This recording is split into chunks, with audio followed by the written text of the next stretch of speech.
From West Virginia Public Broadcasting. Support for the Legislature Today has been provided by the following. The High Technology Foundation, headquartered at the I-79 Technology Park in Fairmont. Online at wvhtf.org.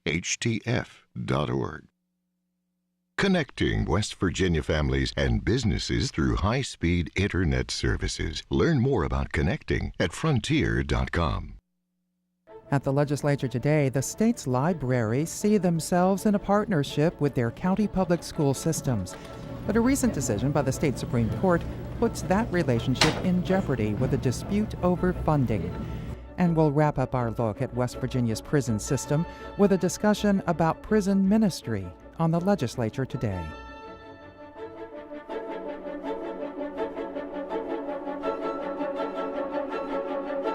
And good evening, I'm Beth Voorhees. As the Senate Judiciary Committee wrapped up its work on Governor Tomlin's prison overcrowding bill, discussion in the committee this morning switched focus to other issues within the judicial system, including a shortage of funding for the regional jails. While on the floor, the Senate suspended constitutional rules to move two bills from second to third reading, which eventually moved on to passage and will be taken up by the House. Ashton Mara reports from the State Senate. The Senate Judiciary Committee has spent more than a week focused on Senate Bill 371, the governor's proposal to deal with prison overcrowding. Committee Chair Senator Corey Palumbo of Kanawha County says no major amendments were made through the committee's discussion. I think the governor's bill is the primary focus. I think long term, we probably need to take a look at all of our sentencing laws to make sure that, they're in line with what other states are doing. But as of right now, there's no bill out there that does that I'm aware of. A committee substitute for the bill was passed yesterday that included a 6-month early release period for nonviolent felony offenders and adds 6 months of community supervision, something Palumbo says they are not receiving now. He says the bill includes ways to decrease the growth of the prison population in the future by adding substance abuse treatment and other programs, but does nothing to add beds now for the more than 1,800 inmates that should be in long-term prisons. Those inmates instead are being housed in regional jails. A bill proposed to the committee today helps take on another problem the regional jails are facing, a more than $5 million drop in funding in the past 10 years. Senate Bill 146 would collect unpaid magistrate fees from income tax refunds to help make up for the shortfall. Executive Director of the Regional Jail Authority, Joe DeLong, had suggested this solution to a joint interim committee last month to help make up for the funding loss.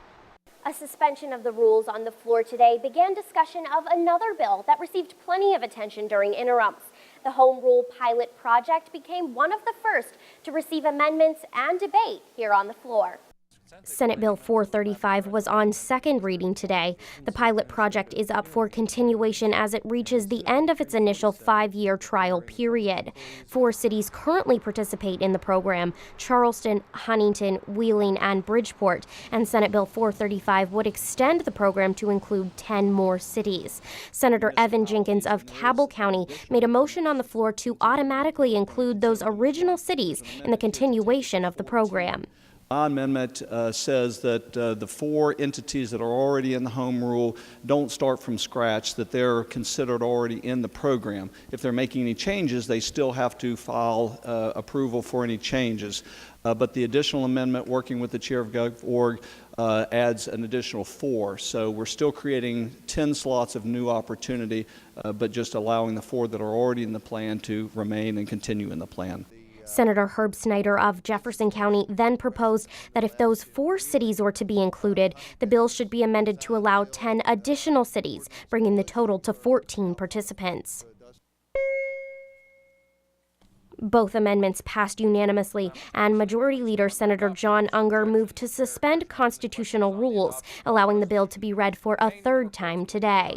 Mr. President, I move that the constitutional rule requiring a bill be read on 3 separate days be suspended and the bill be read a 3rd time and be placed upon its passage. Senator Clark Barnes of Randolph County then asked Snyder to explain the bill further.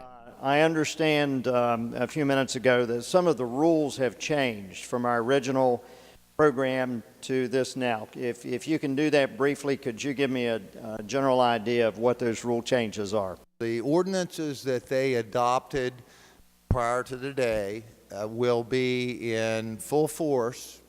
So the 1% municipal sales tax that Huntington did, all the business license, compressing them into less in Wheeling, Huntington's design build ordinance, all those things are now codified. So it doesn't change anything they've done with one exception. That is the occupational tax in Huntington. That's the subject of a lawsuit. We understand from the mayor that they're now on, I believe, second reading to rescind that ordinance. We specifically said that you can't do an occupational tax, so it ends that. Along with the restriction of tax powers, Senate Bill 435 says cities are also prohibited from using home rule for annexation, something Snyder says there are sufficient provisions for already in state code. The continuation also no longer requires cities to submit full ordinance proposals with their application to the program. Snyder says the Senate's passage of today's bill was an innovative step for municipalities across the state. He says this bill will now be taken up by the House, but its Government Organization Committee is also considering its own version of the bill. For the Legislature Today, I'm Ashton Mara in the Senate. Library Day at the Capitol took on a new level of importance this session after a recent ruling by the state Supreme Court related to the funding of Kanawha County public libraries. Because that ruling may have ripple effects on other library systems around the state, supporters hope to send an important message to lawmakers today. Dave Mistich reports. Less than 2 weeks ago, the West Virginia Supreme Court ruled that the Kanawha County Board of Education was not obligated to provide funding to the county library system. That ended a decade-long dispute between the two agencies. Money provided by the school board currently makes up about 40% of the Kanawha County Public Library's $8 million annual budget. Kanawha County Public Library Director Alan Engelbert explained the ruling and what the organization hoped to accomplish at the Capitol today. The Supreme Court said that requiring boards of education to fund some libraries and not others is not constitutional. So one of the obvious solutions would be to say, let's have all boards of education contribute to the funding of a library. Our funding was approximately 1.25% of the Board of Education's total operating revenue. We have a bill that's going to be introduced that would fund libraries across the state at 1% of Board of Education's operating revenue. Obviously, that would cost Kanawha County Public Library quite a bit of money. However, it would continue guaranteed funding, and it would improve library services throughout the state. Yet it's not just the state's flagship library system that might be affected by the Supreme Court ruling. In 1957, legislation was enacted to require 9 county boards of education to divert a portion of their regular levies to support their local public libraries. Those counties also include Ohio, Tyler, Berkeley, Hardy, Harrison, Raleigh, Upshur, and Wood. School boards in these counties had been required to give 3 cents for every $100 in assessed property to their local public library. Libraries themselves do not have the authority to levy a tax the way a Board of Education can. Dottie Thomas, director for Ohio County Public Libraries, said her organization has been funded by a local Board of Education levy since 1882. Given the recent court ruling on Kanawha County's funding, Thomas and her staff are understandably worried. If we receive none of that funding back, it will definitely impact our operating hours, the hours we're open, the programming we can do, our collections, how much we can spend for library materials, and it will also cause a reduction in staff by about 40%. Thomas said she and her staff are waiting to hear from their local school board on the matter. However, not all of the 9 county library systems are worried. Jennifer Armistead, director of the Clarksburg-Harrison Public Library, said her library and others in the county have already been contacted by their Board of Education. In Harrison County, there are 5 different libraries that benefit from dedicated funding. They are Clarksburg-Harrison, Bridgeport, Low Library, Nutter Fort, and Southern Area. And if we were to lose that funding, it would just be devastating. It ranges from 20 to 40% of our various budgets. So fortunately, our school board has been very supportive. They have contacted us and let us know that they intend to continue funding us, for which we are extremely grateful. While some counties are still waiting for a decision from their local school board, and others have been assured not to worry, Engelbert and the rest of Kanawha County Public Libraries are already feeling the effects of the Supreme Court's ruling. So we're having to make decisions on databases and reference tools and all manner of the West Virginia Book Festival takes place in October, but we need to sign contracts for facilities and authors and all of those kinds of things right now. So we're having to evaluate all of those things right now. Engelbert said the library has been in talks with the Kanawha County Board of Education about sustaining some type of funding. It remains unknown if the school board will continue to fund them through the current fiscal year. For the Legislature Today, I'm Dave Mistich at the Capitol. At a joint meeting of the House Education and Finance Committees this morning, James Skidmore, the Chancellor of the West Virginia Community and Technical College System, outlined his agency's budget. His testimony highlighted the need for lawmakers to improve student achievement. Skidmore outlined various aspects of the state's community and technical college system, but spent a great deal of time discussing the need for reworking developmental education and remedial programs to make sure students graduate. We have a goal of producing 16,030 graduates by 2015. But when we look at our student population, 64% of our students that come in need some type of remediation. Now, this is everybody, high school students, adults, and so forth. That averages out 64%. So in order to get those students to a degree, we have to remediate them. They go through developmental education. So we're in the process of revamping the delivery of developmental ed. And I tell you why we're doing it. If a student goes into developmental education, only 12% of them graduate. So when you have 64% of your students coming in that need to be remediated, only 12% are graduating, we need to make some changes. Skidmore referred to the poor graduation rate and increased need for developmental education as critical for community and technical colleges around the state. In a moment, prison overcrowding from the perspective of one who works in prison outreach. First, here's a look at some of the bills introduced in the Senate today.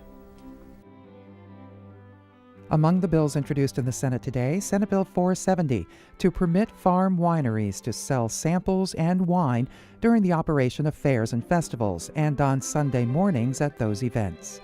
Senate Bill 475 to require the West Virginia Parkways Economic Development and Tourism Authority to transfer 0.5% of the gross revenues it receives from operating the West Virginia Turnpike to the county commissions where the highway is located, Kanawha, Fayette, Raleigh, and Mercer counties.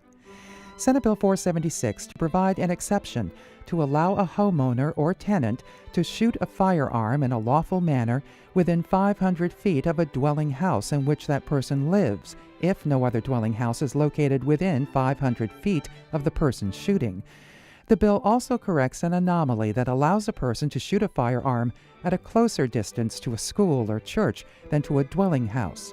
This bill raises the distance for a school or church from 400 feet to 500 feet to bring it into conformity with the 500 feet shooting distance for dwellings. Senate Bill 478 to permit employees of an historic resort hotel to wager at the gaming facility at the hotel.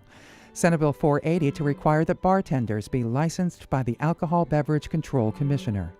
Senate Bill 481 to clarify the process for voluntary commitment and transport of juveniles in need of mental health or addiction treatment and provide for payment of juvenile mental health treatment when the individual is not covered by insurance.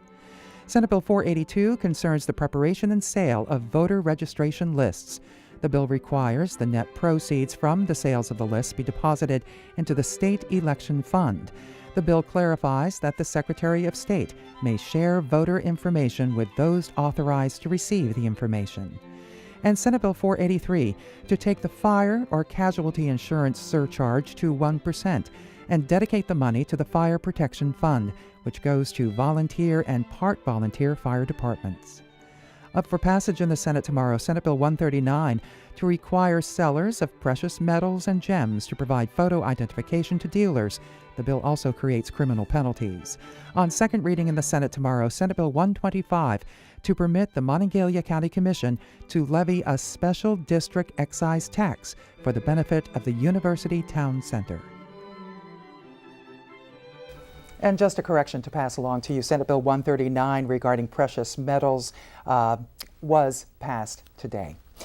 In our discussions about prison overcrowding this week, we learned about needs and risks assessments of those who are incarcerated, better supervision for those who are released, and better treatment for the substance abuse problems that may have led to bad decisions and actions that sent them to jail. But we wanted to take a look at this issue from a different angle. We welcome tonight Deacon Rue Thompson from Buchanan. He is the director of the Office of Prison Ministry with the Catholic Diocese of Wheeling-Charleston. Deacon Thompson, welcome. So glad you're here. Thank you very much. Appreciate you inviting me in. What do you do?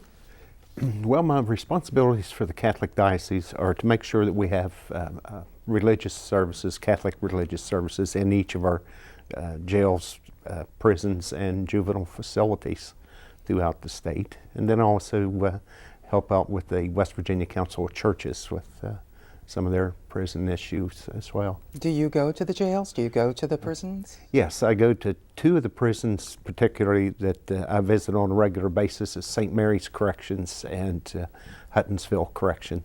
And then I go into several of the regional jails, basically on call whenever people request to see me. Can you share a story with us that illustrates what you do and why you do it? Yeah. We have had several individuals that approach religion perhaps for the first time in their life. Others may be returning to the religion of their childhood that maybe they'd fell away somewhere along the line, but they would come back with a desire to become right with God, mm-hmm. and to get right with the church, and to try to become a better citizen as well. And in that process, we've seen several individuals who have turned into success stories. You know, naturally you have some who perhaps fall again, but try to get up and go again with it. But there's also the success stories as well. Good to know. Yeah. Does overcrowding affect how you do your job? Does overcrowding affect the atmosphere in which you do your job? Yes, it certainly does. Because in the overcrowding, naturally you're going to have individuals with all kinds of different ideas and approaches and personalities and everything. So a lot of times individuals may come to one of our religious services who has just perhaps been into some sort of argument or discussion, or been pressured or bullied, mm-hmm. by one of the other inmates or something. And it certainly does affect ministry, mm-hmm. within the facility. And it also affects the work of the correctional officers and the staff of the facilities as well. And you minister to them as well. Oh, certainly. Mm-hmm. Yes, we're there for them, their needs as well, if they need us. The Corrections Commissioner, Jim Rubenstein, has said that prisoners are by no means coddled in our prisons, but they are in prison. But, he said, a prison is safer when inmates are engaged in working, training, treatment, learning, counseling. Do you agree?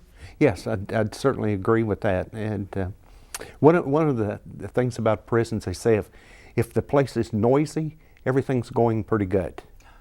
You know, if it's quiet, then perhaps there's something we need to pay attention to. But in that noise, that means that they are busy with work.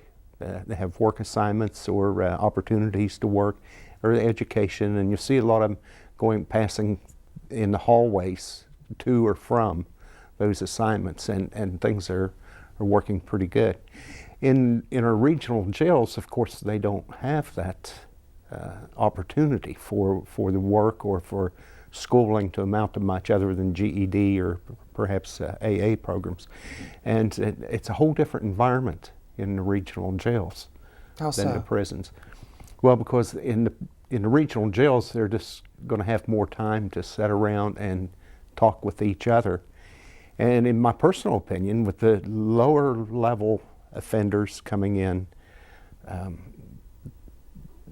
perhaps ones who have not been a violent offender, they're certainly sitting around hearing stories or learning ways to become a little more hardened in their ways.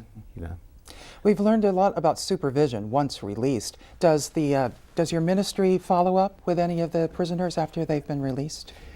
Actually, I'm not too involved with inmates after they leave a facility because of policy regulations of the interactions that I would still have with ones that are still on the inside.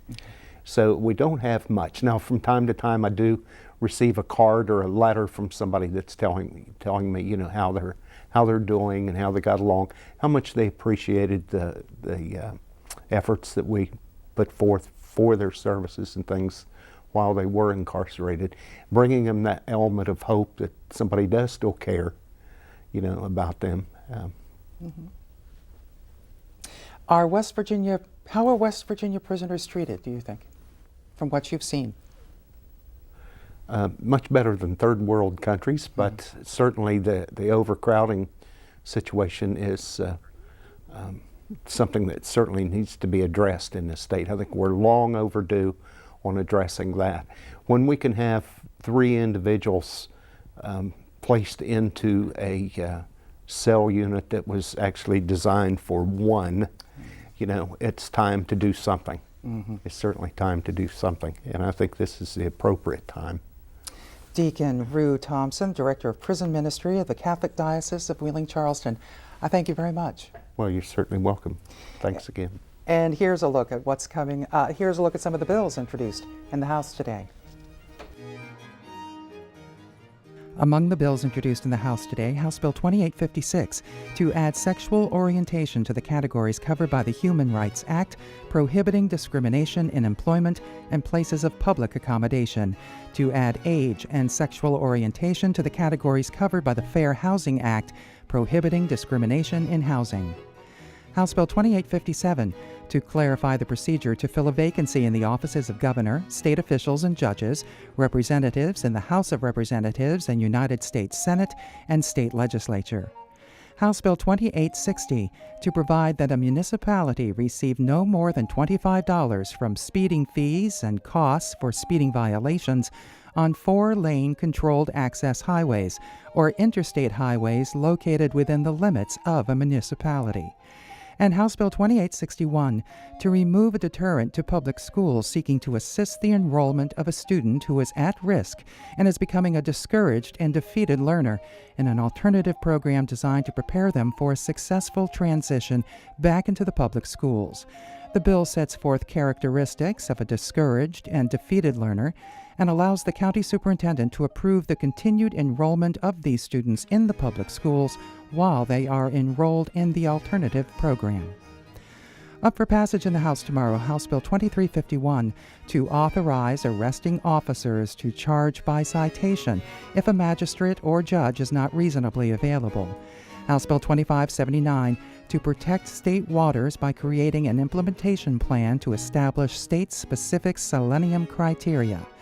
And House Bill 2764 to extend additional authority and duties for attendants currently given to directors to assistant attendance directors to encourage the attendance of students and to impart upon the parents and guardians the importance of attendance and the seriousness of failing to do so.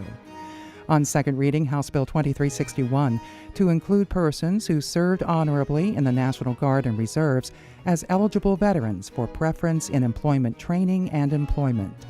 And House Bill 2760 to establish within the legislature complete control over regulation and policy pertaining to firearms, ammunition, and firearm accessories in order to ensure that such regulation and policy is applied uniformly throughout the state, and to ensure protection of the right to keep and bear arms recognized by the constitutions of the United States and this state.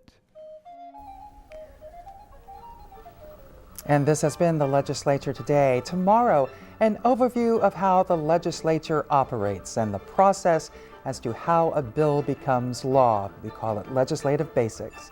We welcome your comments and questions about the issues at this session and our coverage of them. You can email us at feedback@wvpubcast.org. I'm Beth Voorhees. Thanks for joining us. Good night.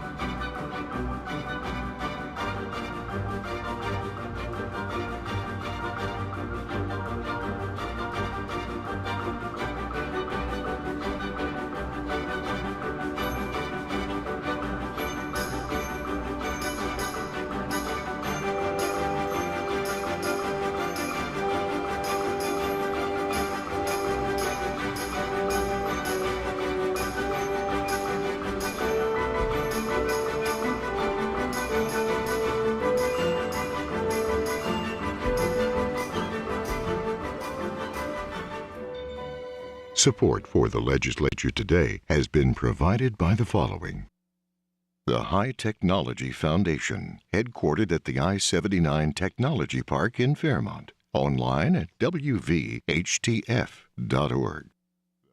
Connecting West Virginia families and businesses through high-speed internet services. Learn more about connecting at frontier.com.